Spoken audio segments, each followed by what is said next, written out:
Je vais vous poser une question. Si vous répondez bien, je vous laisse. Vous pouvez répéter la question? Quelle étrange question. Je suis.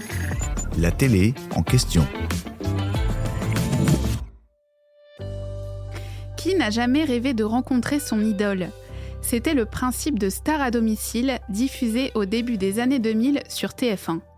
Grâce à la complicité de proches, la production préparait des surprises à des fans dont certaines sont devenues cultes.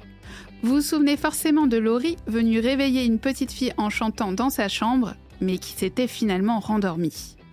Arrêtée en 2004, l'émission fait son grand retour en 2025 sur la même chaîne. Flavie Flament, désormais animatrice sur France 3, a laissé sa place à Isabelle Iturburu.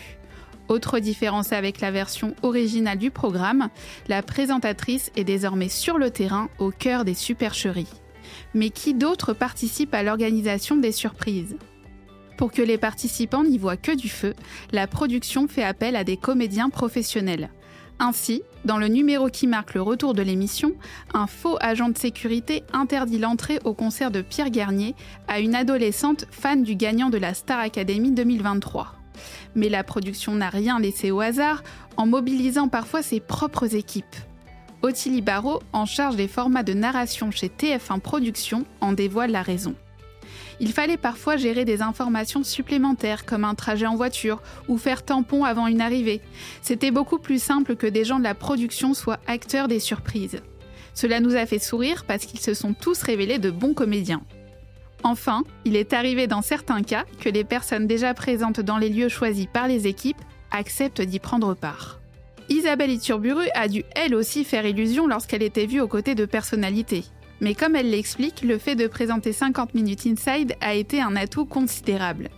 Je pense à un moment où je suis dans un ascenseur avec Lara Fabian et un monsieur nous voit.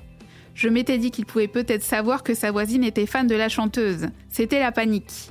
Mais être à la tête d'une émission où je côtoie des stars a été d'une grande aide. Alors un conseil, si demain vous croisez Isabelle Iturburu en bas de chez vous, votre idole est peut-être cachée juste derrière elle. J'espère que cet épisode vous a plu. Si c'est le cas, abonnez-vous sur votre plateforme d'écoute préférée pour retrouver de nouveaux épisodes chaque semaine. Et si vous en voulez plus, découvrez aussi le ciné en question et les séries en question sur les plateformes d'écoute et téléloisirs.fr.